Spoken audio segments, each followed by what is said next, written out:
critical environmental area map.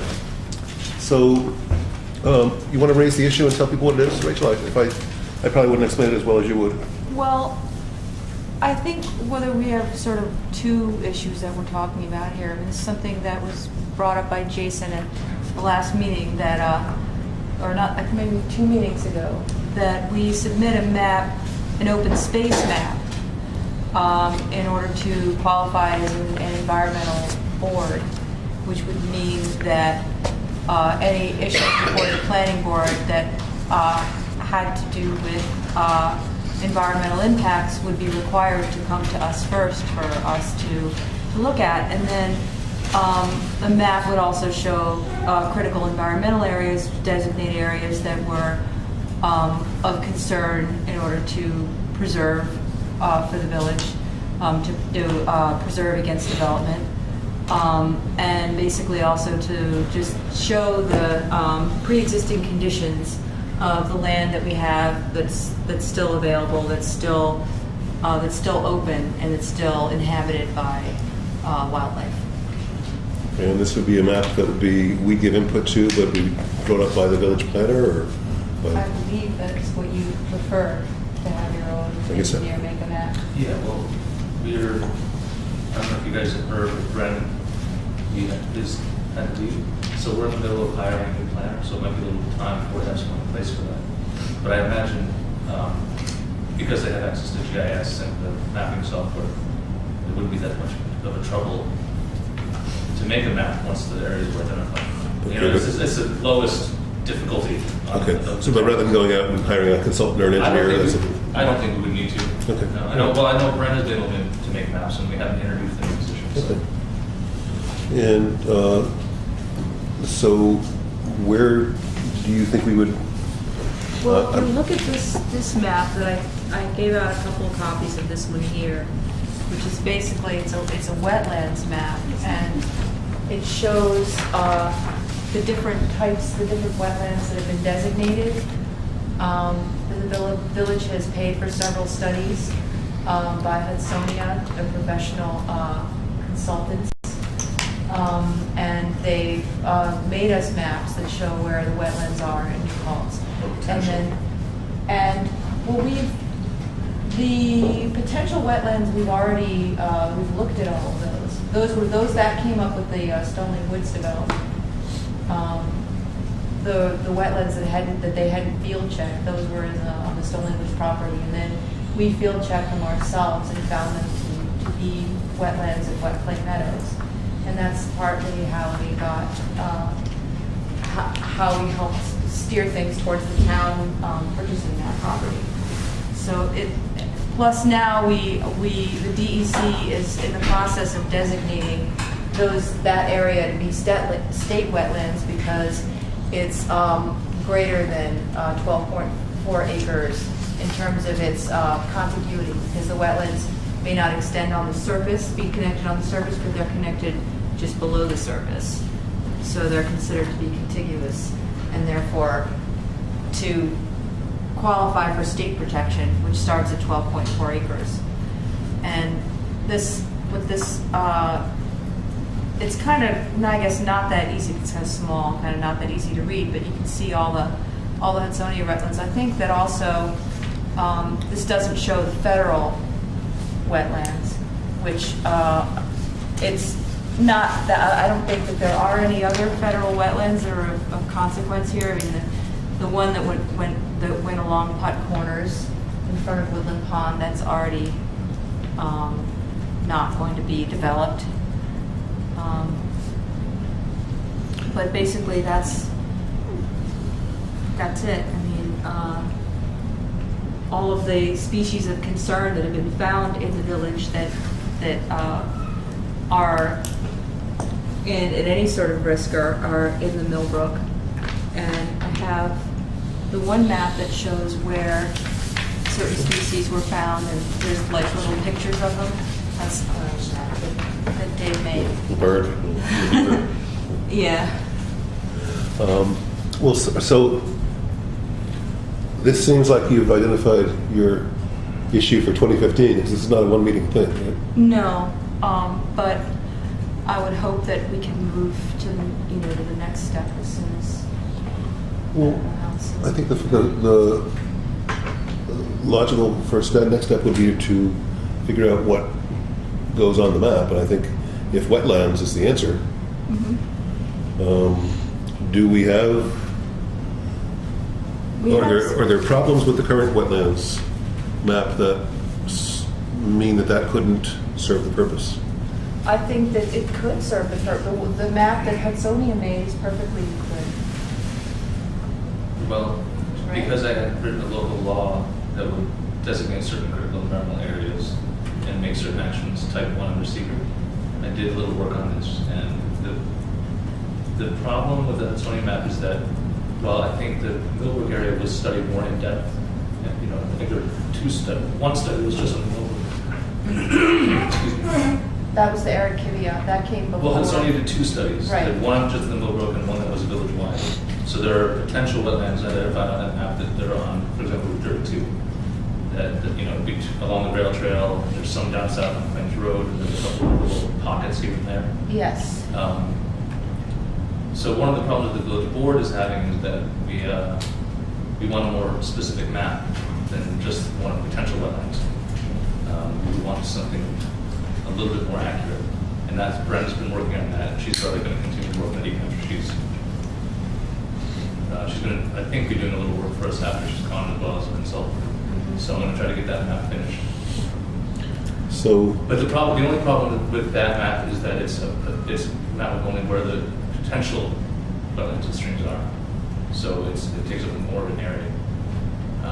And isn't there some contention that might have shifted or changed since the Hudsonia map A couple was? of people mentioned that, but I spoke to Gretchen Stevens at Hudsonia and a couple other ecologists that I know, and they said that no, a map that was done in 03, 07 is perfectly legitimate, and also is actually more accurate than a lot of the base maps planners and such use, which are only updated, which may be updated even less frequently than that. So that the data is still good and still relevant.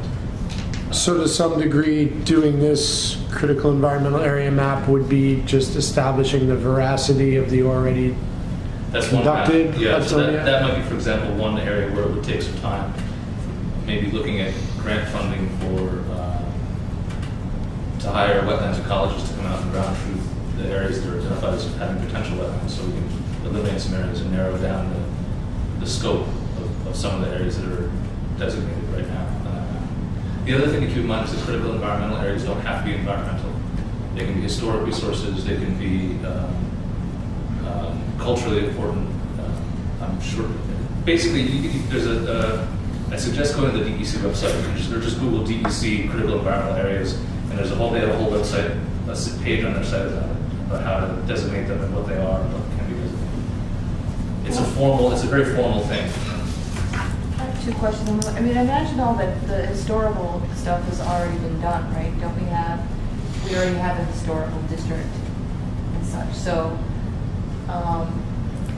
and as far as the wetlands along 32, that's very interesting. I would wonder if part of what we're doing is seeing what wetlands are potentially at risk. I think those are on. That map is all potential wetlands in the village, whether they're at risk or not. Right. But I mean, when we talk about, I mean, any wetland is worth, I think any wetland is worth protecting. As far as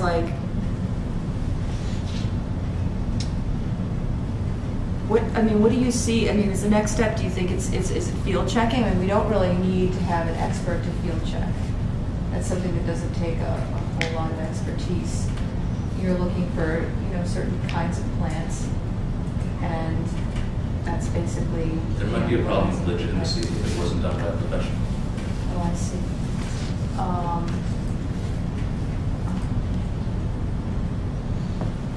Though having volunteers go out under the direction of a professional might be a way to lower the cost. Citizen scientists. so From what I understand, we have the Hudsonia map, but there's people on the village board who have concerns about it. It's not universally accepted. Correct. All right. There's going to be a village. One of them, obviously. There's going to be a village board meeting tomorrow night. Yeah, I wonder. I'd like a list of what it is what issues they have with that particular map. It's about getting a map that's accepted. You know, there might be ways of overcoming what their issues are. I'm happy to create a map, but it sounds like we might have the elements, or maybe not have an actual map, but or maps that can be modified to create that rather than starting from scratch. So, and I'm just thinking out loud here. Does it make sense to ask the village board if they have interest in this commission going through all the various maps, information they have, and delivering to them one that we feel is a good one? Would that be helpful? Do you think the village board would be interested in that? I'm just brainstorming here. I think yes, though I think too that might run into the legitimacy issue again without a planner or a consultant doing the math. Aren't you saying that it's already happening? It's already, yeah. Essentially? We're trying to make one now, so Right. So we will have one, an updated one. I don't know whether the village board will like that map anymore. But Brenda's working on that right now before she leaves. Maybe I misunderstood Don's suggestion, but could at the least, a commissioner, probably Rachel, because this is really her area of expertise, I'm not trying to give you more work, look at all of the available maps and all of the available resources regarding, the wetlands in the village, and sort of present to the board, I know that you have your concerns, but, looking at everything that we have, this is the map that we would recommend using because of X, Y, and Z. I think that would be appropriate, yeah. I think we're good. My understanding was that, or not my understanding, but what I hear, I think, is that it's the age of the map that people are concerned about, because it's an older map, that it may no longer be accurate and it shouldn't be used for decision making. That's one concern. Yeah. Most, yeah. So then, what I hear you saying is that they could just sort of go in and double check the existing Hudsonia map, and right? Is One that of the problems with getting the map totally ground truth is that you need permission from all the landowners to get on the land and look. So that is a huge time constraint. That might be something that the EPC could work on with professional ecologists if we wanted to ground truth all of these areas of the village. Because I know various iterations of this body, it was the ENCC or its sister organization in town, have done just that.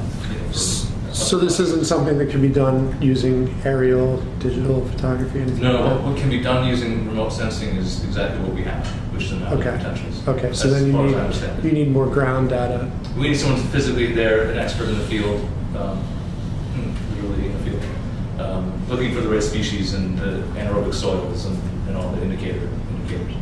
But I'd urge you to either talk to Bren before she goes on Friday.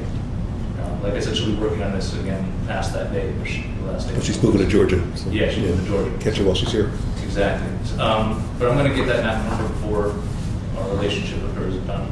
So if you wanted to wait on reinventing the wheel to see what Brent comes up with, to see if that map is adequate for your needs, that might be a good way to save some Well, I'll just leave it on future agendas. We'll yeah, come but back to it. the next agenda, and I should hopefully have something for it. Okay. And we have a guest. Welcome. Hi. Hey. How you doing? All right. We're the Environmental Policy Commission. Jackie? Good to be here, yes. Hi, this is Jackie. She was the researcher that Dan's post directed to us from Facebook. Thank you, Dan. All right. Thanks for coming. No problem. We'll try not to scare you away. And so the deal is, each commissioner picks their own issue or issues, and has the ability to work with a researcher to pursue that issue. Have you two talked about some issues or anything going on? We didn't get really into more than anything than just scheduling and trying to get down here and really Okay. becoming acquainted with each other. Well, thank I you. just had some ideas just with composting and garbage and stuff like that, and I saw the post and I just threw an idea out there. And That's I great. figured something I really care about. My boyfriend also is really interested in doing like a municipal composting program in town. Excellent. And we're really just into solar energy and everything that has a positive effect on the environment. And I actually went to college here and I graduated in 2012, and in fact, since City and then moved back up here and now I'm full-time working up here and living as well. So thank I you. definitely want to be as helpful as I can. So you'll talk to her and- Yeah, she said composting, I claim. Yeah. Excellent. Excellent. I actually come in a nonprofit. We work with educational, education and doctoral. Yeah. What is it? It's called React to Film. So we're an educational nonprofit that focuses on exposing students to social issues through documentary film. Very cool. This is a joke. Interested in running for public office? It's election season. Okay. Maybe sometime in the future. I wish I thought about it. Yeah. We'll see. Okay, cool. All right, so we're going to come back to the critical environmental areas for next meeting, and hopefully we will have that map from Jason and find out exactly what's been going on. I want to spend a few minutes for our speaker talking about the plastic bag ban implementation. And so there is a resolution that I emailed to people that is on the village agenda for tomorrow, asking for $2,500 Okay. for the purpose of buying bags. And I just was jamming, so I said that a distribution plan would be, we'd review it with family, 2 members of clergy, I said guidance office of the school, whoever I said, I'll talk to him. I had no idea how to distribute things. I put something in there, so let's check it up with. And we'll have those conversations if they pass the resolution. Indiegogo, as of an hour ago, was at $1,440, so almost half of our goal of $3,000. That'll buy some bags. That ends midnight tomorrow. So if anybody wants to do a flurry of emails or outreach to anybody, it goes till midnight tomorrow night. And that's bag-free NPC on Indiegogo.com. John, you still working on the concert? What ended up happening was the date that we had originally had was no longer available unless we were to do it at an earlier time. And for logistical reasons in terms of equipment, it wasn't something that was able to be done. We just didn't have the staff or personnel to do it. We need a sound guy, basically. My thoughts on this are something can be done at a later date. Perhaps something to coincide with the Earth Day event. The only thing is, once we've got all the parts in motion in terms of acquiring bags, what exactly are we trying to generate money for at that point? Not that having money is a bad thing. If we have it, I'm sure we could buy more bags and find some place to put them.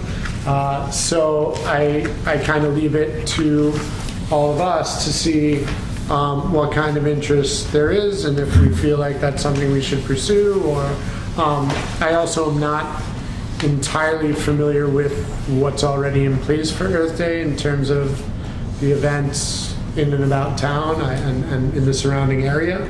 So that might be an area to sort of explore. I don't know if other people do concerts or what sorts of events are there. I don't know if there's an opportunity for us to do something at the existing Earth Day event that involves attracting more attention to it. These are all sort of areas that are open and that I'd be glad to explore. I think that, and I guess Jason or anybody can correct me if I'm wrong, it's that there's booths or tables at Earth Day, right? On using that? Yes.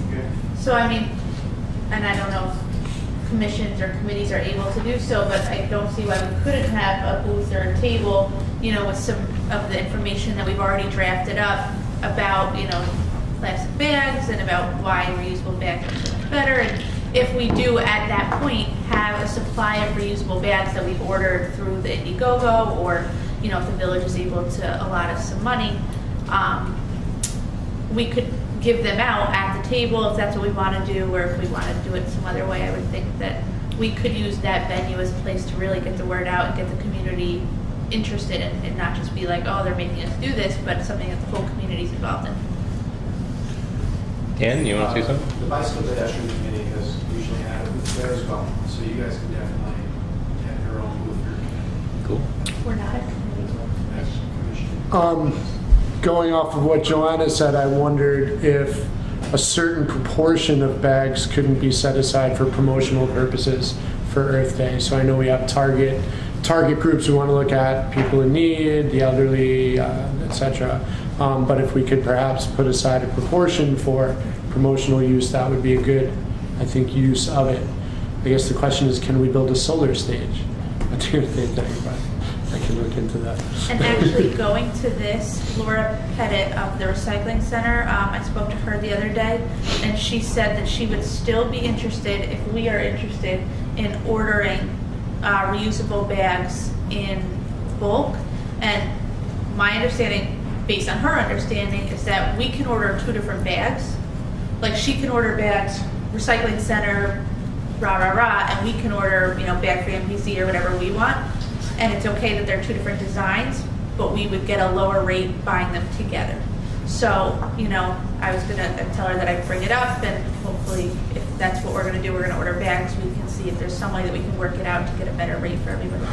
That's what I had been told too, in terms of the designs, that it mattered the spools that the bag were on, not so much that there were 2 different designs, but the bulk amount of bags. So that was my understanding as well.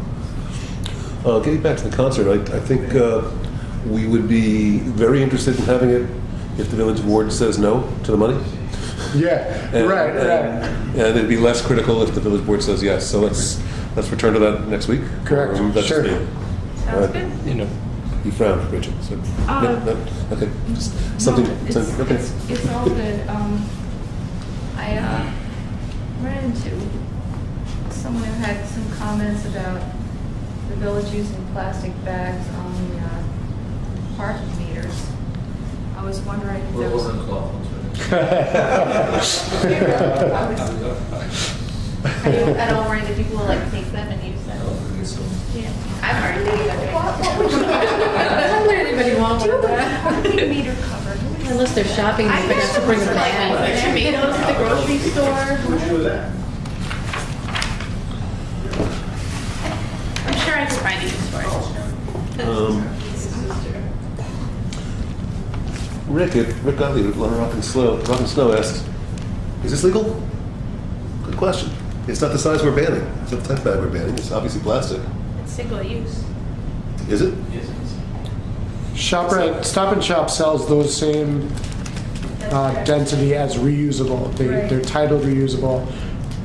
I don't like them. They don't look very reusable. They look 2 Well, or I think 3 we times banned reusable. plastic checkout bags. We didn't say what size. So we might want I mean, there's also a Take that question up a about, little is it recyclable? I mean, technically, like. If a turtle crawled into it, would it suffocate? to. Okay. Who's got a turtle? Let's find out. It's a plastic bag. Yeah. Yeah. It's a But it's larger than a checkout bag. Well, that's the size that you get from Handmade, if you want to know. No, there's a You know, small. what you I'm playing devil's advocate here. I know. It's also thicker than the ones that- So I just, I think we should know the answer. I don't know the answer for sure. I want to say you can't use it, but I don't know that I can say that. I would say no. I think that's plastic. Oh, it's definitely plastic, but we didn't ban large plastic bags like for cleaners, dry cleaners, and for trash bags. This could be conceivably a so anyway. I think the key term is point of checkout sale. Yeah, point of sale. That, I think, is where that bag would fall under. If it's being given away with purchases at the point of checkout sale. I think if a business starts giving these out at sale in the village of New Paltz, tag you're it. So, Jason, either way. That's true. I'm curious about the enforcement, because I've also heard some They're getting us badges. defiance issued. And nice. Yeah, I dare you to come and give me a citation. Yeah, really, it's the building department, was it? I don't recall who, the building department was to enforce that. And I think the first offense was a ticket of $50, the second one $150. Has anyone talked to the Salvation Army? No, we've talked to family, we haven't talked to Salvation Army. They We give should? out lots of plastic bags. Okay, we should talk to them. Okay. All right. By the way, we have another guest join us while we were speaking too much. Hello, sir. Welcome. And congratulations on your enforcement action. Well, thank you. Your policy and its enforcement, how are you doing? All right. We'll have you in about 3 minutes. Thanks for coming. Okay, so that's what's going on. We have the. Bags, did you order through the yoga? Like, did you order for the town? Like, or we haven't ordered. We haven't ordered. Yeah, which actually, You're basing this, okay, so do you have like an estimation of? what a great segue. What a great segue. This piece of paper right here, and I only bought 5 copies because we're environmentally conscious. We had, number one, the village hopefully is going to, if we are persuasive enough tomorrow night, is going to provide some funds to purchase cloth reusable washable American-made bags, which is a lot of adjectives. But the clerk has received a quote for bags that fit that qualification at $2.20 a piece. Between Indiegogo and if we are successful in getting some money from the town, we're talking about a little less than $4,000. That's a pretty good number of bags at $2.20 a piece. That's good, Don, that's the lowest. And that'd be with a printable on one side. Great. So that's great. really, and it could have the bag-free NPZ or whatever we choose to put on. But that was encouraging.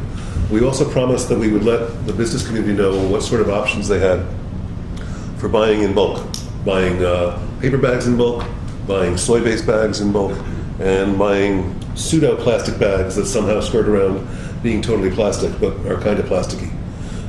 So we're making all that information available to the businesses. This is ugly. I'll put it on a spreadsheet and send this information out to the businesses probably tomorrow or the next day.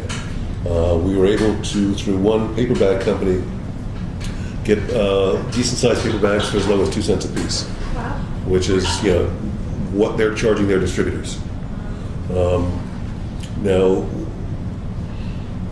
there has been discussion on the part of one trustee. I don't know whether the whole board is on board or even knows about it or will be on board with it, about using property here in the village, whether it be DPW garage or somewhere else, to store a couple pallets of bags so our businesses could buy in bulk.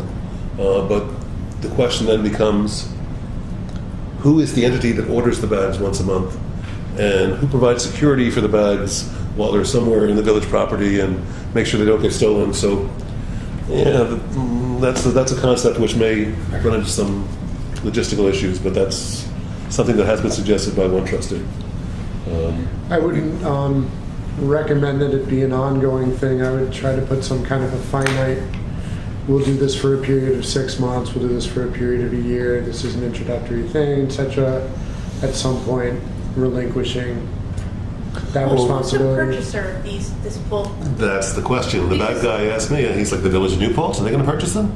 Well, I'm just thinking, like, I don't know if it's wise for the village to be the distributor to the businesses, because then it becomes responsible for every business, and you can't be like, oh, why is this business getting X number of bags and this business isn't? So I almost think that if there's going to be some sort of bulk order, I don't know how you can then decide which businesses you're going to give the bags to. I don't know if it's the village's responsibility to decide which businesses get bags that the village orders. Well, they would just place an order. Yeah. And well, so then pay if for that's it. the case, let's say there's like 20 businesses that say we're going to place this order, I would think that it would be more responsible just to divvy up the order into 20 and give them theirs, and they can store their percent. You know what I mean? Like when the co-op truck comes, you split up your order and everybody Right. goes home with it. Yeah. You know, I just don't know if it's wise for the village to take on their responsibility. You know, I understand the idea of them ordering in bulk because it makes it easier if they all group together and do it. It makes it cheaper. But I just don't know if the village wants to put itself as responsible for all of those. Yes, sir.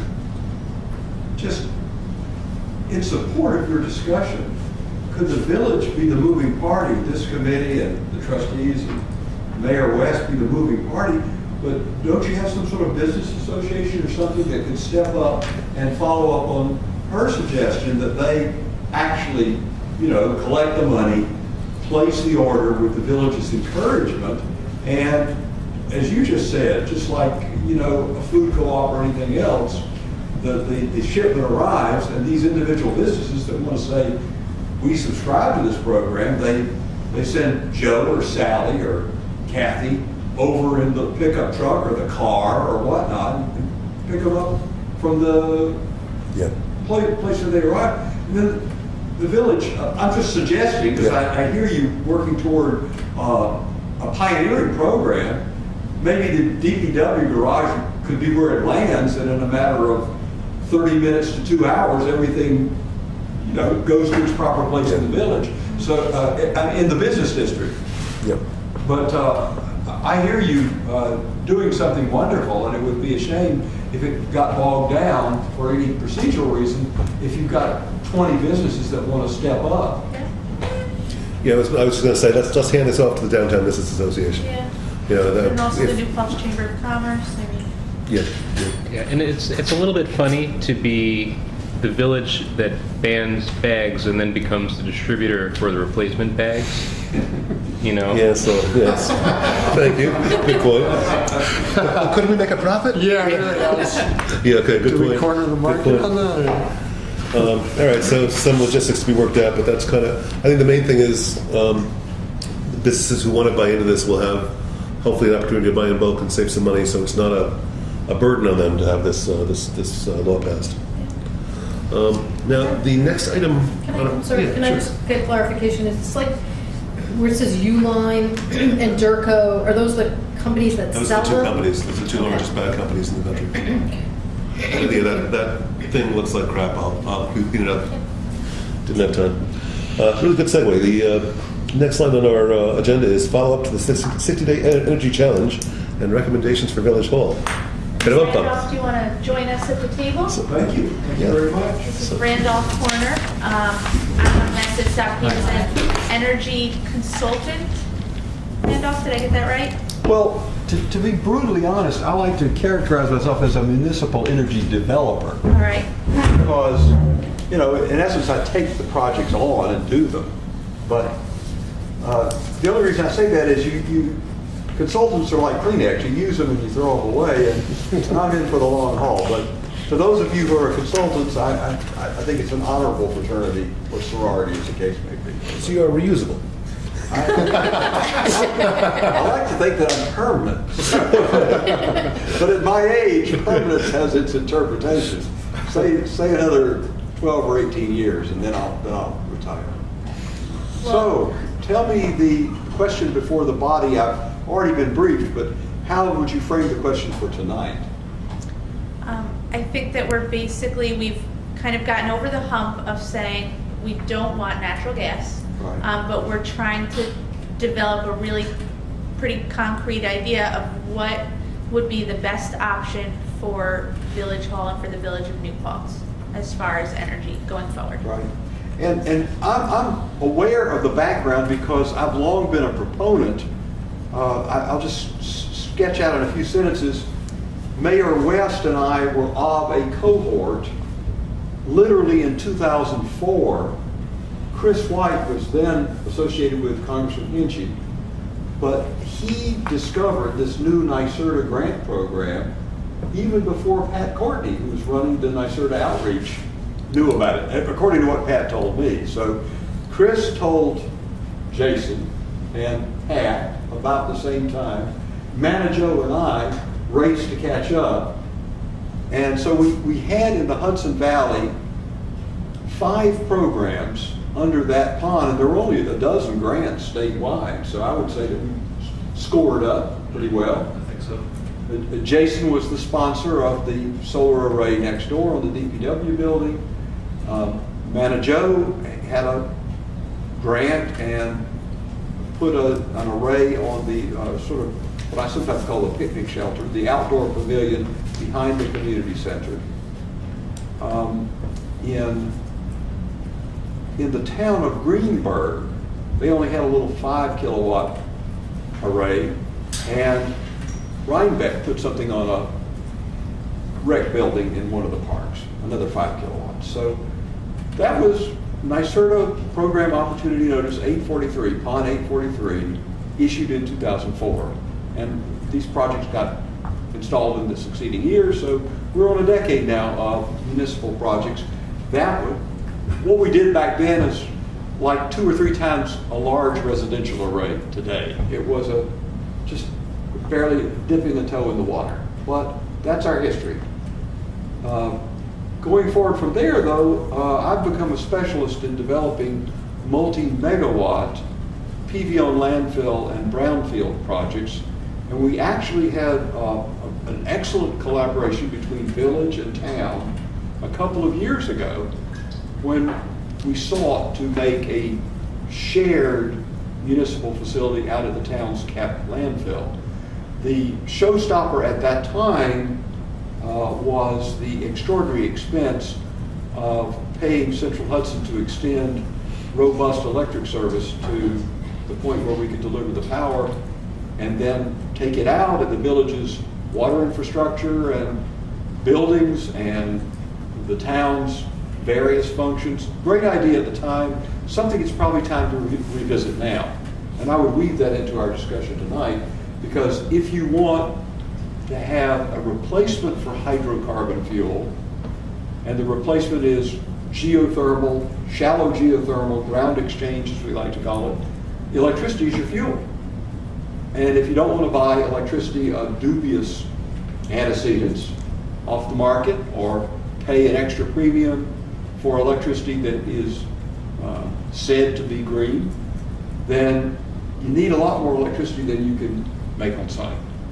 So we're in a different generation that's orders of magnitude larger than the point where we found ourselves a decade ago.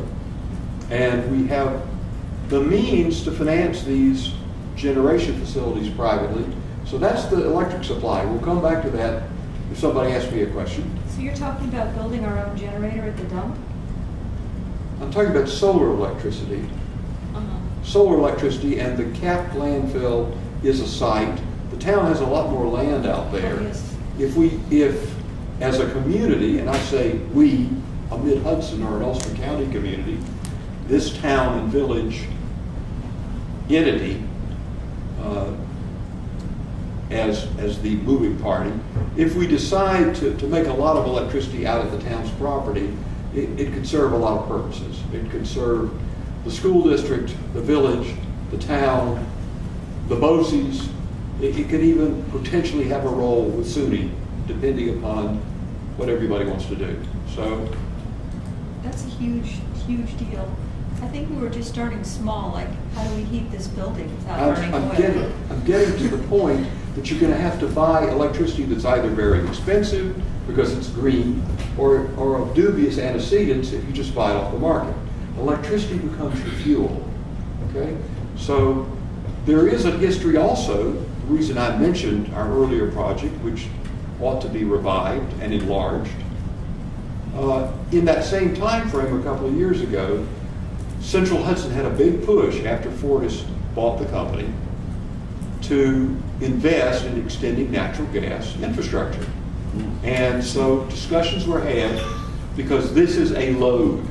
And if you're going to extend a gas main up the street, then you need more than just a few residences up the street.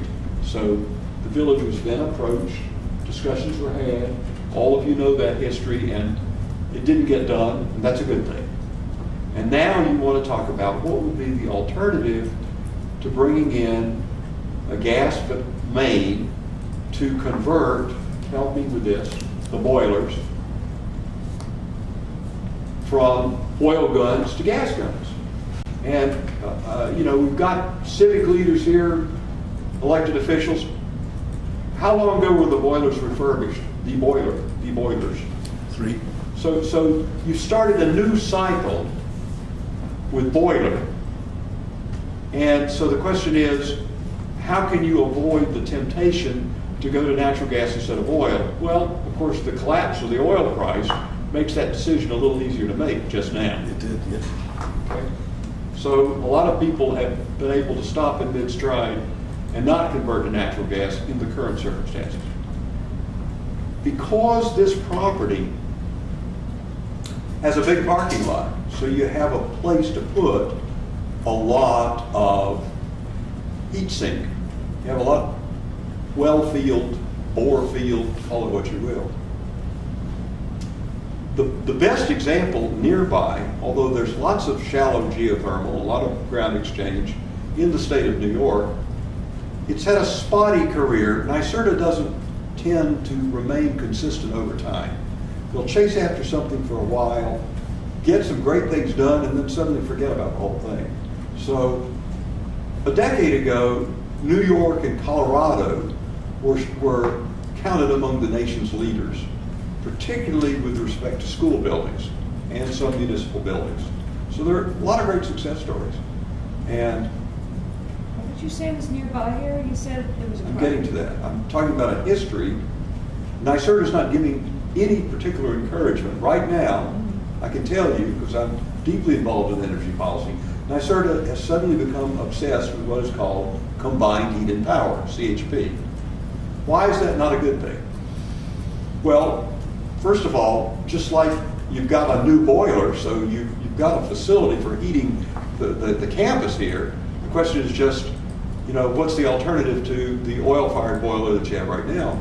CHP posits that you're going to actually follow the heat load, but you're going to follow the heat load by making electricity by burning natural gas, and then you're going to capture some of the waste heat, and the waste heat is the determining factor, not how much electricity you want to make. Why is this a bad thing? First of all, you make exhaust, you're making pollution right here in a concentrated urban area, an area in an intentional community that wants to be green and wants to be clean. So you're not going to choose CHP because you've already invested in the boiler, but I'm talking about the fact that the flavor of the week at NYSERDA is CHP. So they will incentivize, they will subsidize CHP for some reason that's beyond comprehension. They're not doing anything at all to encourage geothermal to the extent that they once did and to the extent they should now. Because a municipal decision has a certain cycle, a certain consensus building, I believe that despite the current NYSERDA obsession with CHP, they are revisiting shallow geothermal or ground exchange. There is a statewide organization that oddly enough is headquartered all the way out of Buffalo, and we have a state conference coming up. But the short answer to the question you posed a minute ago is one of the nearest success stories is the town of Esopus Town Hall. And it is entirely ground exchange for, obviously, heating and air conditioning. The only fossil fuel that's consumed anywhere is there's a standby generator with a gas main that comes to it, and there isn't any heat recovery. It's not a combined heat and power plant. It's a big, big natural gas-fired generator because the circa 2008 Esopus Town Hall is an emergency refuge designated by the Red Cross in case there's a catastrophe and they've got to bring the cots and everything in. And so it is capable of islanding for electricity over and above the solar facility that I put there in 2010, because it's got this huge 250 kilowatt natural gas fired generator. But the generator only comes on when started to say Con Ed, when Central Hudson goes down. A transfer switch, you probably have the same kind of thing for the police station or something like that, or Generator? a generator that cuts on with a transfer switch. When Central Hudson goes down, it probably kicks on automatically. You probably have something at the water plant. Yeah, we have generators. Yeah, there, so but they cut on by means of a transfer switch. When the transfer switch perceives that there's no electricity coming from Central Hudson, bingo, the generator starts up. So we've gotten past the fact that NYSERDA is obsessed with CHP. We're not going to do CHP here because you have a recent heating plant, so there isn't any pressure to adopt natural gas to make a little electricity and some heat. So the question then is, what's the best local example of municipal scale, 100% geothermal or ground exchange? It is right up in Esopus, where since 2008, summer and winter, the ground exchange system has taken care of the mechanical needs of the building. So to the extent that people need to see something, need to walk in, need to go and look at the mechanical plant, you don't have to go very far to see that. There are other examples around, but that's the nearest and the best. So what would you do because you've got a new boiler? Interestingly enough, you could use that boiler for standby. Every geothermal installation needs to have some kind of emergency backup. And so, because electricity is the fuel, sometimes it consists of a very big dip element. And you're sending hot water around to warm the building. And, you know, if for some reason the heat pump failed, you have something that's like a big electric water heater. Well, you've got a recently renewed boiler capacity, so the boiler could be the backup. If you ever wanted to banish number 2 heating oil altogether, you could change to propane because you're only going to use it, A, for an emergency backup, and B, when you have some reliable heating capacity that can last a long time, it can take a little bite out of the worst of the winter heat load. You can size the ground exchange, if you care to adopt this, because you own this boiler, there's no reason to make it go away. So how to use that investment to help moderate or ameliorate the capital cost and the operating cost of going geothermal for heating and cooling.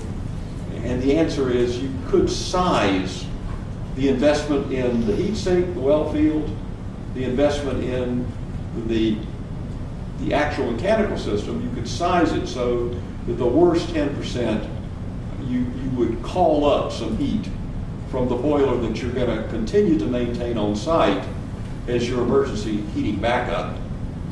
And then you could ultimately make the decision not to go to natural gas for any purpose whatsoever, but you could, if you wanted to banish heating oil, you could put a propane tank out here and a gas gun on the boiler, and that would be your backup. So what the ground exchange would do is, what happened to that air conditioning when you put a new boiler in? That's heat, that's not cool. So how old is the air conditioning in Village Hall? The physical plant, way, way old? It's probably an energy waster.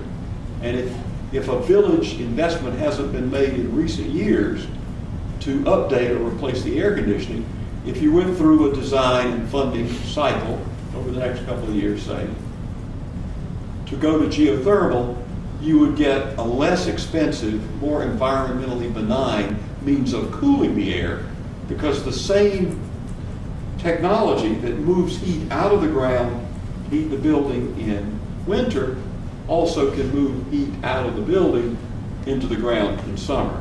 So if there's a maintenance and investment plateau that's been reached with the boiler replacement, but hasn't been reached in terms of updating the air conditioning, as you cycle into this geothermal investment, then you could have less expensive, more environmentally benign air conditioning, because you still use electricity, but you're moving heat in and out.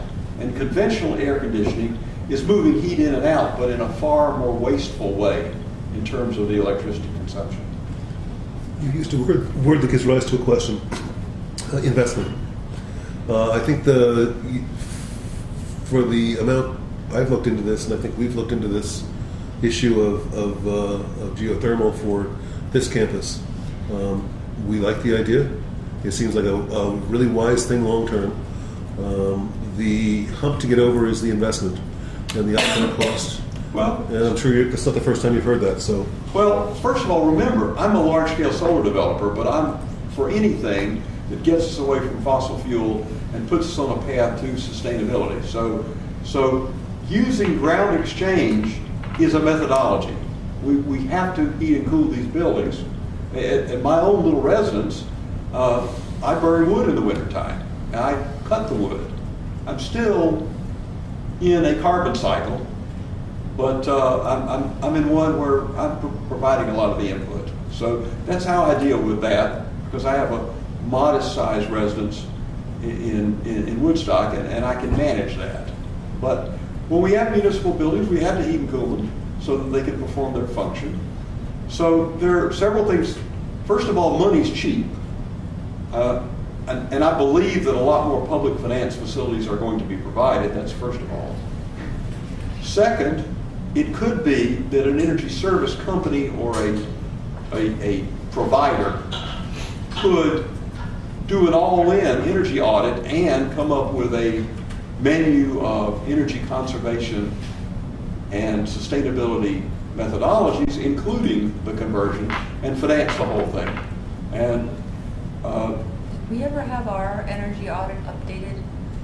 How recent is our most recent energy audit and how extensive? 2006, A right? couple of years old. The village Yeah. board was about to update it, and then instead decided that we want to implement whatever we can of the old one before we invest money in a second. So Well- Blue's got a list of things that he's working on in the energy audit. From the old one, I see. No, 6 energy audit, yeah. okay, so you've got a history of working on these things, but it could be that the village or the village and other municipalities acting as a group could put out an RFP and entertain proposals for energy efficiency improvements, including an investment in a shallow geothermal or ground exchange conversion.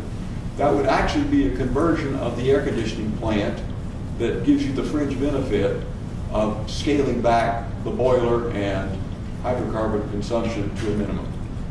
So that's one answer to the question. There are actually two answers to the question. There may be some more interesting public finance options, or individually or as part of a municipal buying energy and sustainability group. Larger entities that perform these building upgrades might be invited to come in and make proposals for the group. Were you about to say something? I was. The Esopus Town Hall, are you aware of whether they got to zero net energy with geothermal?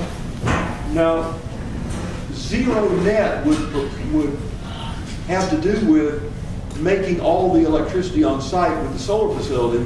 In 2009, when we proposed the on-site facility, we were limited by the NYSERDA rules at that time as to how much we could develop. What's on site carries about 62% of the electricity budget for running not only the mechanical systems, but the lighting and ventilation that are part of it. Esopus was the first municipality in the state, and may yet be the only municipality in the state, to commit to 100% solar electricity for all municipal functions. So our PVO landfill project, the one we got off the ground, we had a big wire service upgrade bill with Central Hudson, but not the deal killer that this one amounted to out here for this community. So this project is under contract to Sun Edison, the largest and, in my personal opinion, the best available vendor, and it'll be in service probably in the next 90 to 120 days. It will make all the clean electricity that everything needs, including the water treatment plant, the garage, all the municipal buildings and uses. So at that time, we will be in Esopus. I'm an honorary citizen of Port Ewan and Ulster Park. I'm an actual resident of Woodstock. We will be 100% solar. Does that answer your question? That's great. Yeah. Now, one of the issues that one of the challenges as far as converting this building to geothermal was the actual efficiency of the building, because the people that John went out and spoke to, they pretty much said that we would waste too much energy with high ceilings and skylights and some of the inefficient doors that were recommended to be replaced in 2006 and some of the other things that are still outstanding from the old audit. You know, is it really... The question, I can't tell you to waste energy. I'm here as your guest, as your cheerleader, to talk about the fact that you don't want to commit to a whole generation or two of using natural gas. So you're preaching to the choir here. That's why I'm suggesting there are a couple of things to do. Jason has mentioned an earlier study that has things that haven't been accomplished yet. Sometimes these things can nickel and dime you to death and wear you out. You've got a lot of other things on your mind. So one thing might be, my suggestion about municipalities combining is as much about large-scale solar energy for lots of municipalities. And, you know, naturally you want to tighten up and improve your buildings so that you're not wasting energy if you are taking clean electricity that you're generating with investments made by others, and just buying the electricity, but buying electricity so that eventually the municipality, the group of municipalities, whoever it is, will end up taking title, purchasing title at fair market value in 20 years. So clean electricity is a big part of it. There's another part that I think this community would embrace ardently. You may have heard more about it from our neighbors, our friends and colleagues, Jen Metzger and Manajo Green and Susan Gillespie, the leaders of the effort we all made in the Anti-Fortis campaign, then carried on to be Citizens for Local Power. Once again, standing up for all of us as ratepayers. We don't have any professional representation in the Central Hudson rate case. Citizens for Local Power are doing it voluntarily. So, you know, CLP has been a leader in promoting community choice aggregation, CCA. And our Rosendale neighbors and friends have brought Paul Fenn out from California twice now. The last time was just a few weeks ago. He spent 5 days here. And so this week at the Public Service Commission, the Northern Westchester Energy Alliance, as the spearhead of Sustainable Westchester County, is going for their pilot plant, demonstration scale, call it what you will, CCA. So combined, you know, buying power of the residents and businesses for buying clean electricity and managing an aggregation of demand is something that exists in tens of thousands of communities across the United States.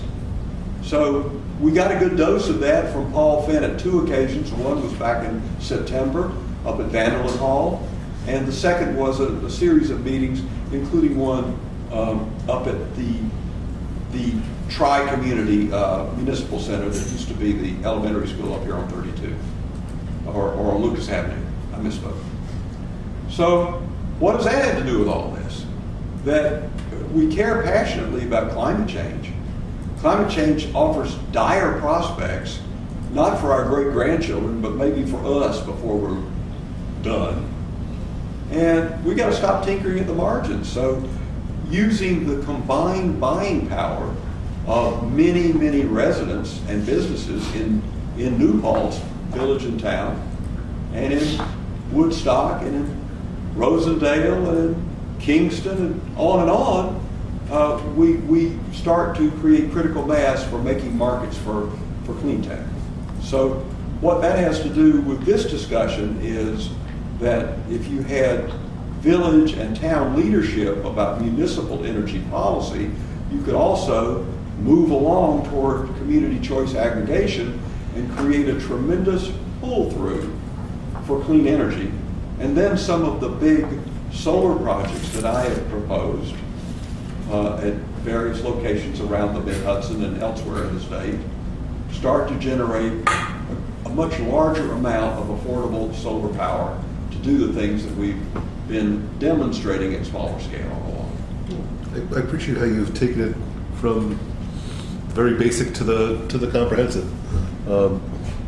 We have a couple more minutes, so anyone has any additional questions? And John, I was wondering if you might, on behalf of this village committee, reach out to anyone you might know on the town board and see if there's any. I don't know anyone. Get an update or see if there's any interest in having some more discussions about the joint solar project out at the landfill area. I'll email Jeff. If that has maybe fallen through the cracks or something, we can at least stir it up and ask about that.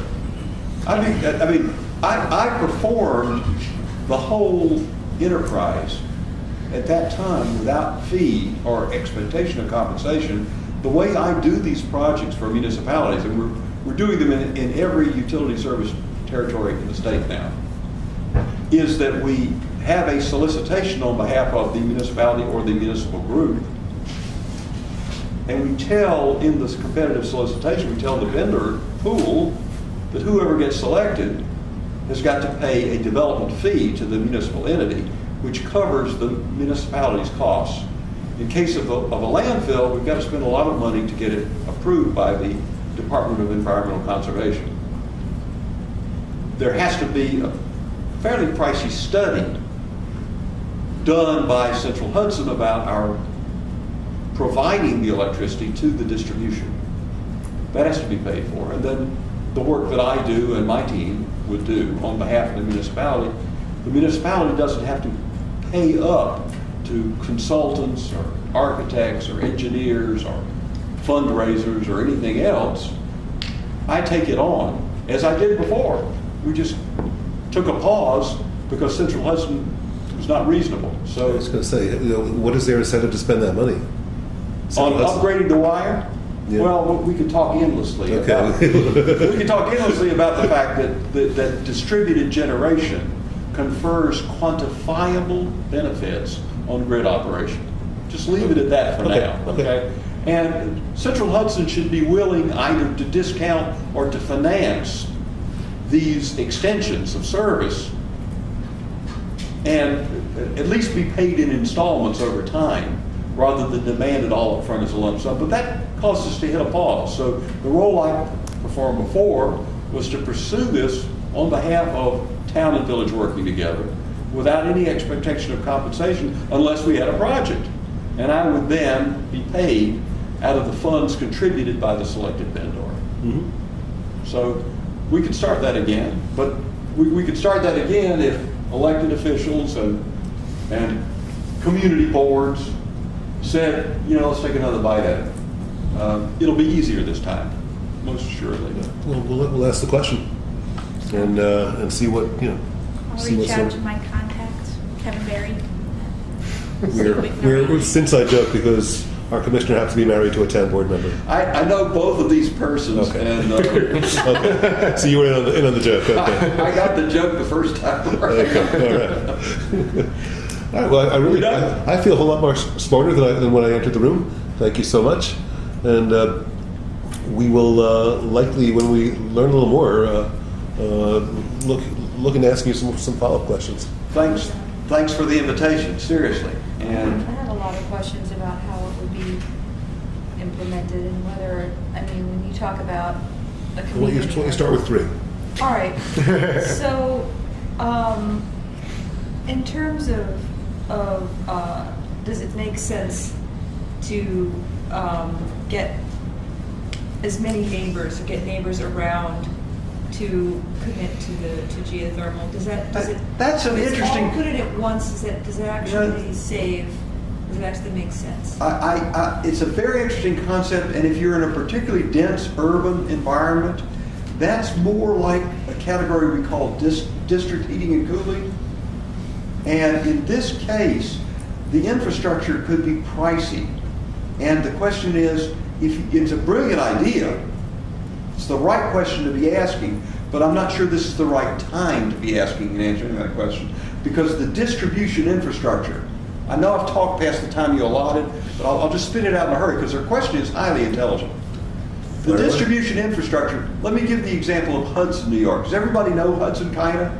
The Warren Street phenomenon of all the ritzy shops where I love to go. So an entrepreneur who bought an hotel and, had a brilliant concept and some great help, noted that there were lots of self-funded customers for a district heating and cooling plan for the core business district of Hudson, New York. But they had a number of advantages, including between the main streets, there's service alleys that are a great place. That's where the electricity already runs instead of up and down the business streets. And so instead of being buried, as in New York City, it's overhead and easy to service, but it's on the service alley that all the stores back up to. And so that service alley provided an opportunity for the energy infrastructure to exchange the hot water and the chilled water for heating and air conditioning. A brilliant concept. Cheap natural gas killed it for now. We'll come back to it. But a brilliant question. It's just in the case of being exemplary at the municipal level and encouraging residents to get their own geothermal. And maybe down the road, one of these days, you could grow from those early stages to some kind of grand municipal district energy plan. But I would say that the infrastructure costs and the question of where to house centralized facilities that would actually move the water in and out of the ground and make hot and cold water to distribute to the points of use, both the centralized mechanical systems, the heating and cooling systems, and the distribution of the hot and cold water, in addition to finding enough land for a well field big enough to serve an extended area. Brilliant question, one I think we'll come to in many municipal venues before long, but it could be a showstopper to reach too far too soon. Is that fair enough? Okay. The other two? Can I ask a follow-up? I'm sorry. Yes. This is a regular question. In my research, I turned up some information about geothermal sort of adaptation with above-ground refrigeration units that didn't require all that infrastructure. The name escapes me. I think what you're talking about is really air source heat pumps. Yes. And Woodstock has a couple of great in-the-ground geothermal systems, but because something about the way they're operated, you know, one town justice says it's never warm enough in here in the Justice Court. Well, I have my private thoughts about the engineering firm that did the design and where they made their mistakes. The problem is that investment's been made. So if you know the little 1922 former Roman Catholic church that we now call the community center, right on Rock Hill Road, right by the recreation field and the old cemeteries, that's where we have town meetings in Woodstock today. Instead of up in our central park called the Commode, that's the office complex, but the biggest meeting rooms are the now refurbished town hall that has geothermal, where the Justice Court says it's not warm enough. It can be warm enough. And so we're remodeling the old 1922 church that we call the community center. We call it the Mescal Hornbeck Community Center. And because of these allegations that the geothermal didn't work at these other locations, and the fact that NYSERDA growled, grit my teeth, took away all conceivable incentives, then air source heat pumps are going to perform the same function. They'll move the heat in and out of the outdoors instead of in and out of the ground. To save me, I can't understand when it's minus 10 degrees how we're going to get the heat out of the ambient, okay? And so that gets us into down south where I lived before I came to the Hudson Valley 20 years ago. We had heat pumps even going back to 40, 45 years ago. But whenever the temperature got below 30 degrees, it would go to a toaster. It would go to an electric resistance heat, and the blue light would come on. So we'd say, you know, blue light, there goes your energy budget. We're doing better now with kind of a 3-stage cycle to harvest the heat out of ambient and put it into the house. I'm still worried about how that's going to work out, and I think that we've been penny wise and pound foolish in Woodstock not to go ahead and drill some wells, frankly. But that decision was made. It will be the most efficient way of heating and cooling with electricity as a fuel, short of ground exchange. Yeah, one more question? Oh, God. I guess my question had to do with whether the geological and environmental conditions of the property here were conducive to geothermal, or whether that's... I don't see any reason why not, and I'm dancing as fast as I can Sorry, I have a conference in Boston tomorrow. I gotta run. No? You two talk. Yes, absolutely. Okay. I definitely Thank you so learned much. and you're amazing, and I learned a lot for sure. You're very gracious. Here, you can take my card Oh, and you can email me. Oh, I love that. I don't care, I'm a teacher. I just build solar to pay the rent. All right. So- Thanks, everyone. Hopefully I'll see you I guys feel soon. your pain. Thank you. All right, take care. So, the last thing is, in this part of the country, we don't have any trouble at all building affordable well fields. However, particularly when you mention residential, there are other modalities that don't involve drilling very, very deep wells. And, you know, if I could ever knock a few heads together at NYSERDA, and I'm not talking about the excellent work that Pat Courtney and Maria Lopez and so forth do, I'm talking about core policies at NYSERDA about how we spend our money, then these other modalities have been thoroughly tested.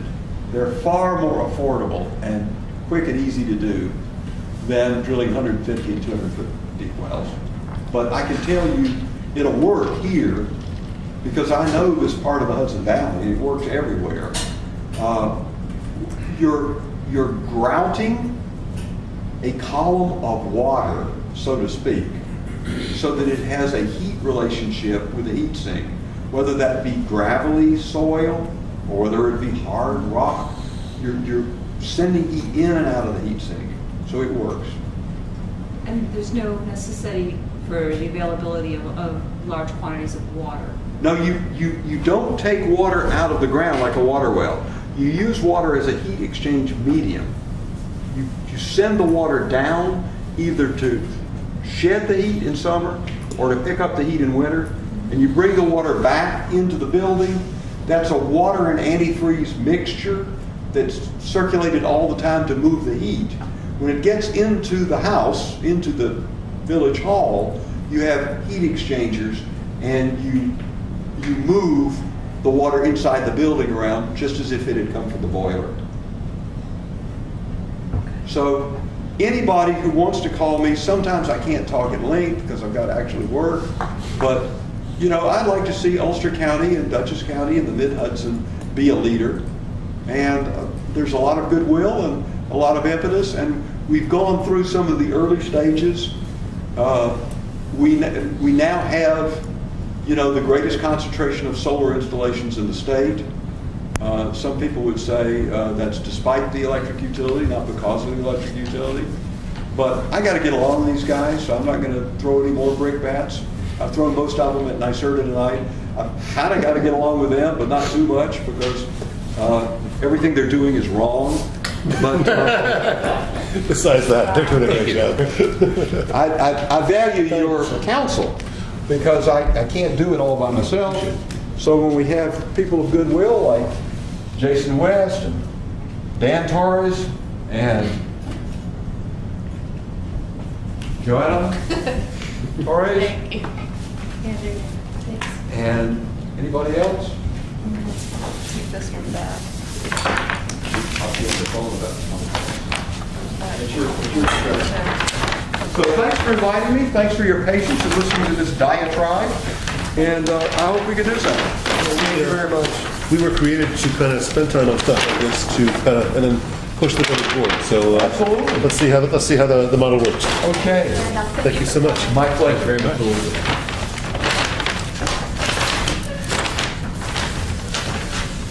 Another great segue. The next item is emergency backup generator. Perfect. Hello, sir. Thanks for coming. We don't usually have guests. Glad you came. So the whole start of the village's discussion of converting to natural gas was they needed an emergency generator for when we have climate-driven storms and increasing frequency over the years.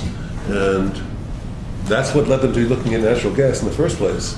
That kind of got pushed off the table in that whole big discussion. So they still don't have an emergency generator. And I don't know that it's necessarily our purview to remind them, but I think we should probably remind them. I don't think they remember. And the whole thing was, with all these storms of climate change, we need to be able to have a village hall that works when the power's out, and we don't have that right now. he was talking about the switch, police station when the Central Hudson goes out, we don't have that. And we probably should, so just a kind of thing we'll, I guess, remind them tomorrow night at the meeting to, they want an emergency generator. LED solar? Yeah. So for those of you who aren't aware, I presented to the village board my findings on LED versus solar. Basically what they decided to do, because I don't know how much I told you guys before I told them, but LED currently is not an option offered by Central Hudson. If we wanted to pursue LED lighting in our street lights, we would have to either wait for Central Hudson to provide that, which they think will happen at some point during 2015, or we would have to find an outside provider that has LED street lighting to put their lighting into the fixtures that we already have, for which we would need special Central Hudson approval because we're using an outside company's product, which they said would take about the amount of time that it will take for Central Hudson to have their own. I knew that. How convenient. I don't know if, right, like, I don't know if it's really going to take that long or if that's just, they want us to wait. But basically what the village board chose to do was to sort of give Central Hudson that time in 2015 to come up with an LED product, but in the meantime to pursue solar as sort of a test run. Basically, what they want to do is get one solar freestanding streetlight to put into the village. I believe that the location that they're looking at is down by the river, down by the sewage treatment plant over off of Huguenot, to basically see how it goes, how it looks, how it works as far as is there enough wattage, is there enough sunlight coming in to create the amount of light that they need. There is a, I can't even think of the word, there's money, Grant. There's a grant, thank you. I believe they said $2,500 for some sort of solar project, and they're thinking that this would be the perfect chance to use it. So they have charged me with finding a street light that they could purchase one of to put in that location and sort of see how it goes. I found two that I thought, one of the things that they were very clear about was that they kind of wanted it to be within the character of the village. Solar panel streetlights, I don't know if you've seen them out on like New Jersey on the turnpikes, they can look very industrial. So one of the things that I was trying to look for was one that looked a little bit more less industrial. Like a tree? Yes. Something that looked nice. The ones Like that an I old really lantern, liked. perhaps. Well, there's ones that kind of look, I think Dan described it as like Sesame Street-esque. Oh, yeah. So I found two that I thought were sort of in that, less industrial design.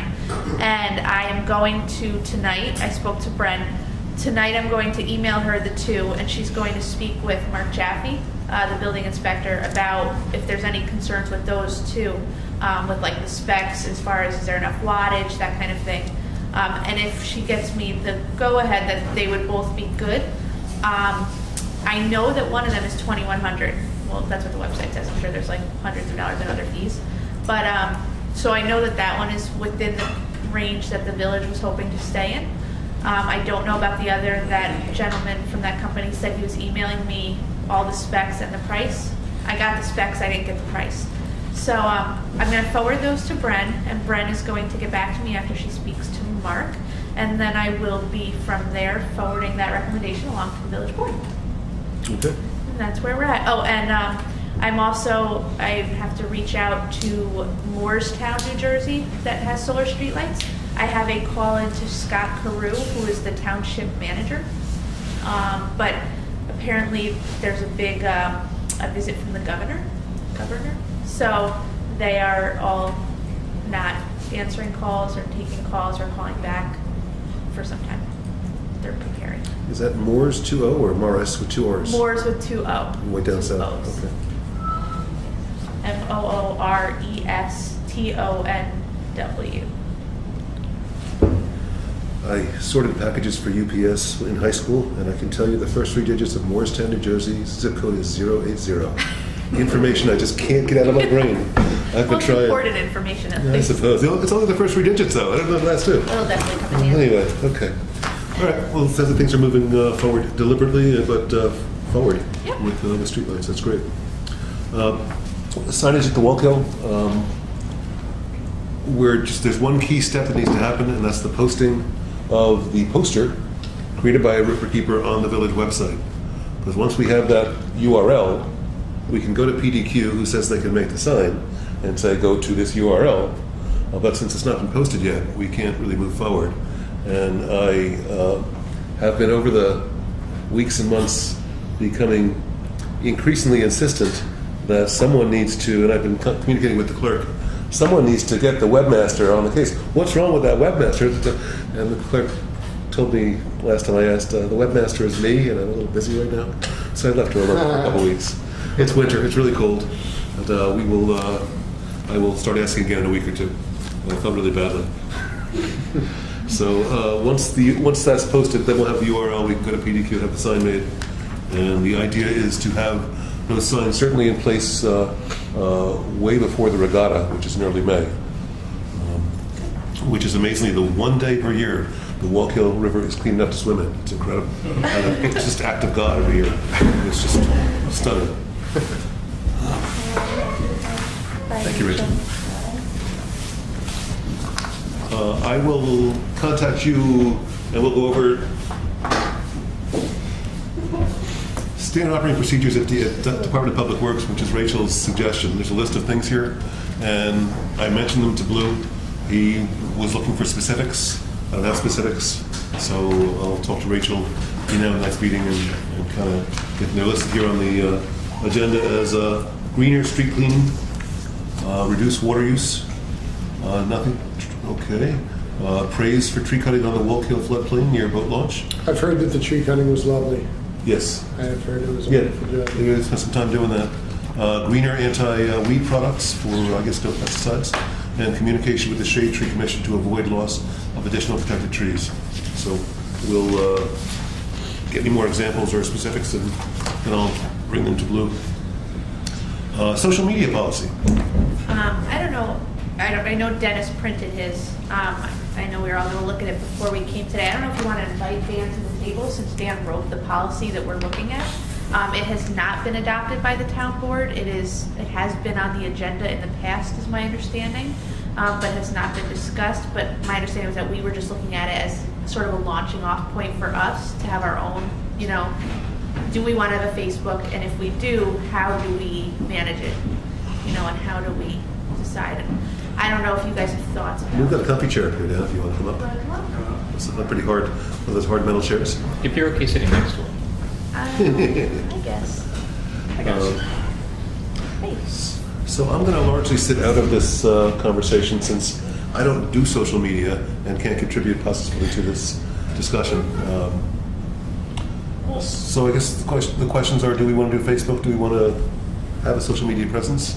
I think that a social media presence can be a really positive thing. I mean, even just in the example of the plastic bag ban, and then the Indiegogo campaign, which was not directly related, but the Indiegogo campaign, if there had been a separate social, and I don't know that it's true that it would have raised more money, but it's possible that if there had been a Facebook page, I don't even know if we could have posted it actually, but it probably would be a really good way to communicate and reach a larger group of residents. I did have some questions about the policy, and maybe that's where it would be great that we have Dan. And I don't know if you guys also had questions. I thought generally speaking, it was a sensible policy and one that, if followed, would offer pretty good guidelines for appropriate use and keep us out of trouble. And I didn't see anything in there that raised any particular eyebrows or that didn't make sense to me. So, Yeah, if we were going to go that route, I think this is a good model to follow. The only question that I had about it, because I think it had a really good,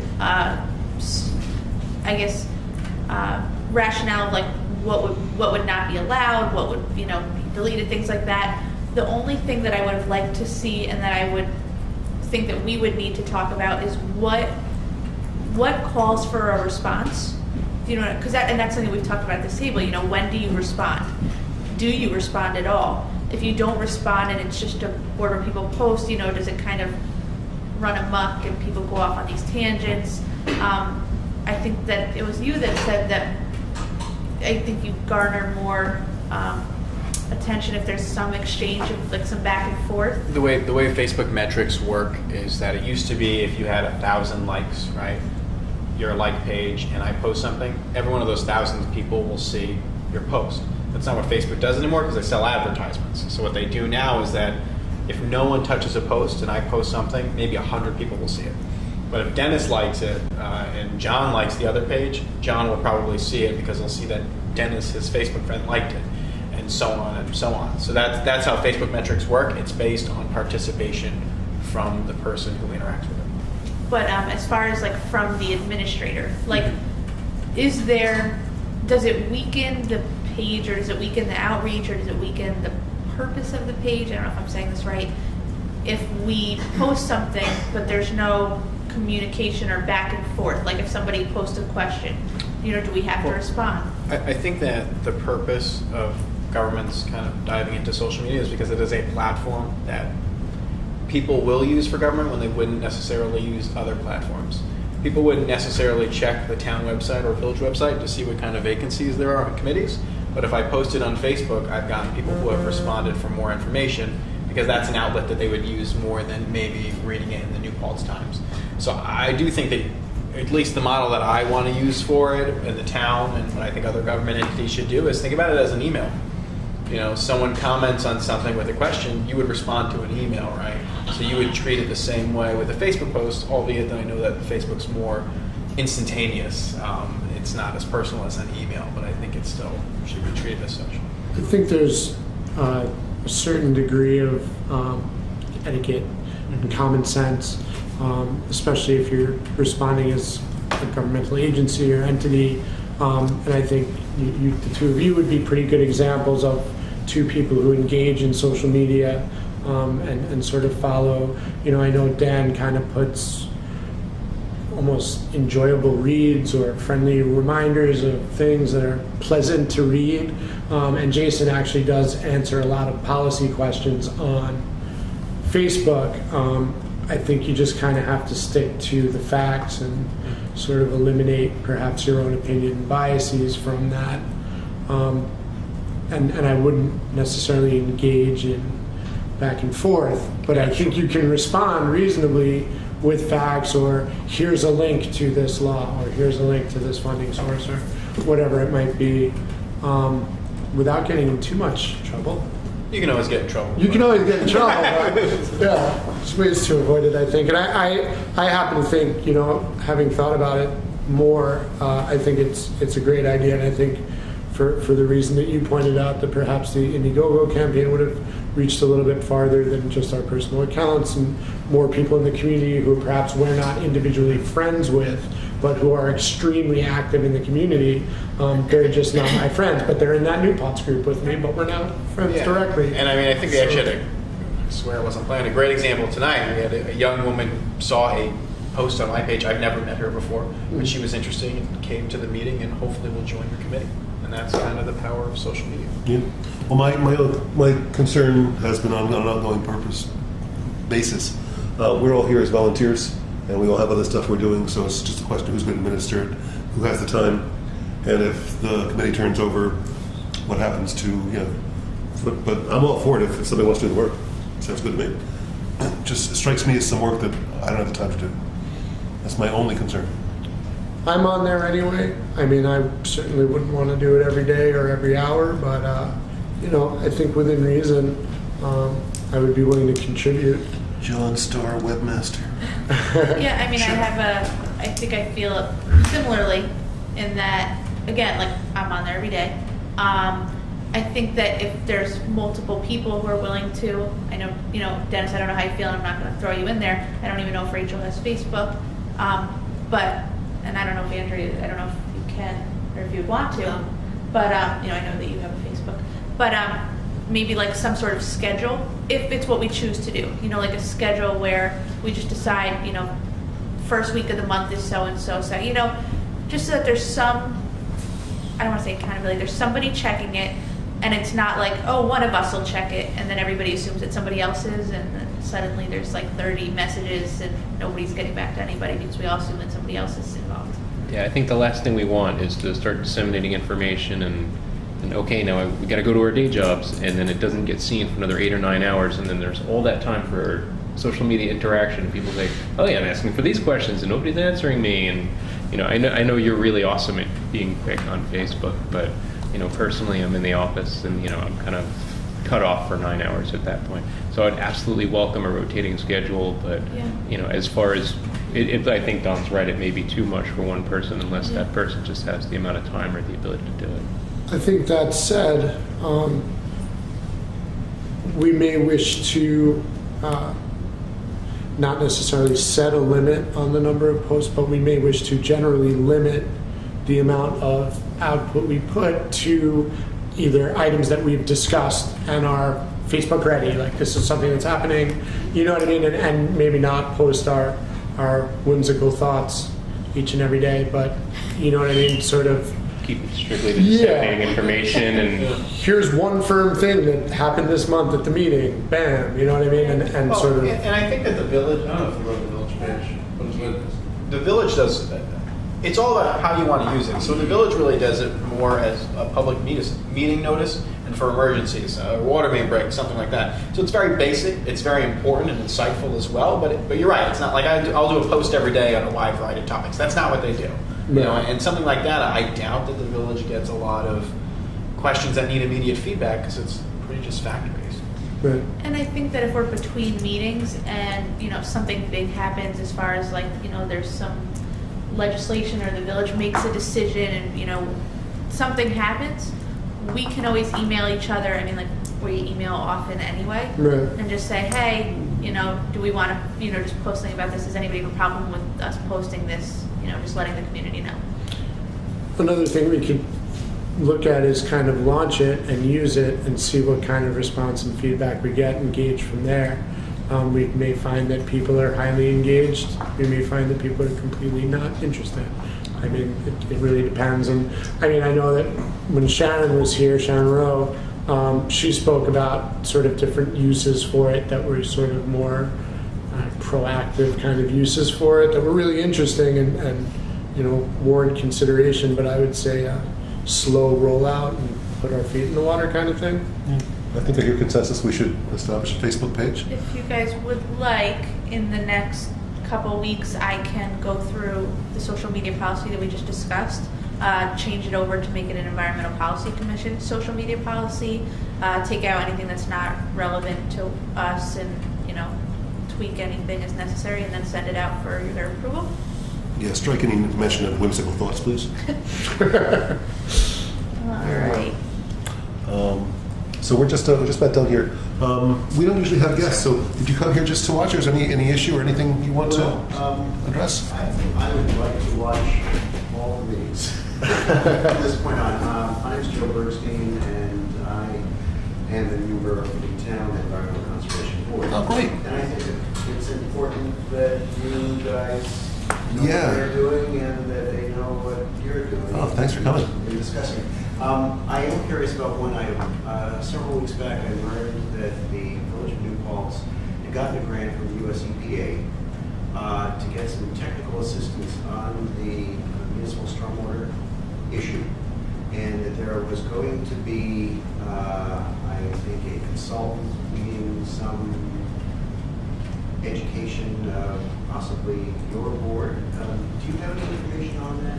When that's going to occur? I don't know off the top of my head, but if you email me tomorrow, I will. I can get you the date. Yeah, that was a grant for flood resilience. Yes. Yeah. And that's been scheduled, I believe, but I don't know when. Sometime in the next month to 6 weeks. Yeah, because I've been in touch with the point of contact in relation to EPA, and it just strikes me that the town would also greatly benefit by attending that. So I'll be in touch. Yeah, you can I can give you details. Yeah, thanks. Okay, two more quick items. I had missed Village New Paltz budget 2015 from the first page. I think I just skipped over that for some reason. And I just had it on there because we do have a request for the secretary's salary. If there are any, I don't know, I don't personally have any items. Is there anything that if there's conferences you'd like to attend or anything you'd like to ask for? Doesn't mean you would get it, but, it's now the time where if there were any additional requests, they probably should have been made by now, but we have it on the agenda, so I'm just throwing it out there. You have time. Okay. Not a lot of time. I think as we go through this year, if we see anything that says, oh, I wish I would have done that, for next year's budget, we can make a request if there's a conference or something that would That help us solar do it. conference in April looks very interesting. I think I want to try and get to that if time allows. Was there a cost involved? Wasn't that March, end of March? Was it in March? It was either the 18th, 19th, or the 20th. Yeah. Because I'm away. It was the 20th, because it was on somebody's birthday, yeah, my family. all Gotcha. that. So that'd be the kind of thing, I know when school board members, and I had some experience with that, wanted to go to a conference, the district would pay for our gas and our fee for entrance. We don't have that sort of budget right now, so I'm just saying if you think for the future, if you want to think about that kind of stuff. For 2015, the budget would be set, I think, toward the end of the month or something. It was on the agenda for that reason. The other item is new causes for 2015. I think we have satisfied or are just about satisfying. You'd pick plastic bags. I have a few, and I kind of pointed out I wanted to get back to this is because the Climate Smart Community Certification is where I was starting with for this year. And basically, to get going on this, if we do want to be recognized as a climate smart community, the board needs to adopt the Climate Smart Community Pledge and submit a copy of the adopting resolution to the DEC, and then there will be a registered climate smart community. At that point, we have to start submitting paperwork and proof that we've done a whole bunch of things to become, and they give it's a point system. Once we hit that 250 points mark, we're a bronze climate smart community, silver, gold, etc., and you just build up your point total as you go. So I would like to suggest, I'd like to forward everything to the board for approval to at least get the ball rolling, and we can get registered, and then we can continue now that I have a researcher, and we can start researching exactly how many points we get. Oh, you missed that part? All right. Yeah, if I'm not mistaken, the Village of New Paltz is already a registered climate smart community. Are they? Several years back. All right. Both the town of New Paltz and the Village of New Paltz took the pledge. And I'm going to say if we're in 2015 now, perhaps 2.5, 3 years ago. And if you go to the Climate Smart New York State DEC website, it does list the Village of New Paltz. There are, at this point, approximately 130 municipalities. Here in Ulster County, Kingston, Saugerties, Rosendale, Village of New Paltz, Town of New Paltz are Climate Smart Community participants. Taking the pledge is not the That's the easy part, yeah. Right, it was really just the first step. Everyone's scratching their head. About, Jason, how many points do we have? Yeah, because basically we got an email from Jason saying, hey, are you guys interested in this? And we had no idea. I don't know that anybody even knew we were This is an registered. area that would be great to collaborate on. Yeah, that would be, and you guys meet monthly? We might want to look into having Joint. liaisons between the two meetings. Or a joint meeting, the way that the village and town boards have one joint meeting a month. I don't know if we want to do one a month since we only meet once a month. When's your next meeting? It's Wednesday. Yeah. Tomorrow? No. Okay. First Wednesday of the month. Wow, I don't think I have any conflicts there. All right, I'll plan on coming by, and we'll talk. I'll talk to your committee, and Wonderful. all right, so other new causes, I kind of gotten myself into talking about helping to clean the Walk Hill, so I'd like to focus on that through this committee and also through some other things we're doing. And you just went off the hook with plastic bags, so start thinking about what's next. Yeah. Right. You just went off the hook with some of the stuff you've been doing, right? Yeah, I'm hopefully going to be working out the streetlight stuff pretty soon. Yeah, okay. Just want to throw this out there. Aside from the Climate Smart Community Certification, I would like to research the possibility of greener and more efficient garbage collection process. rather than having 4 garbage trucks rolling down my street on a weekly basis, it would be nice to have one. You know, I'd like to research how that's possible, and I think if we paired that with municipal composting, we might be able to do something Jason's great. done a lot of work on that. I as know well. Jason has done a lot of work on that, Did I but send you the report that I drafted? well, we had discussed it. Version and 14? You never actually sent it over, but what we had discussed, from what we discussed, you said that you went to the garbage companies and said, we want you to help us for the first year while we get our, take over for the first year while we get things going, and then we're going to go municipal. Yeah, that was the thinking. And it just doesn't strike me as any company in their right mind's ever going to say, okay, let's help you for a year and get you off the grid and then lose all our That's why we're looking customers. at 3-year contracts now, the 3-year RFP, to get more data collection. But let me write a note so I can send you that report. That'd be great, thank you. If I had a gavel, I would bang it. I think we're done. Has anyone had a chance to look at the minutes from the phone meeting we had in, Totally forgot that January. last meeting was on the phone. okay, And next time. I So filmed did that I. It's meeting. like, we haven't met in a long time. Forgot all about that phone meeting. Huh? Well, yeah, and the video didn't come out at all. All you could hear was me. Oh, yeah. All the other I forgot you voices. recorded it. Yeah, I tried. Made a little sign and everything. Camera pointing at it. Okay, we're off the hook. Thank you. Leave the camera on. This is where all the good stuff gets said after the meeting.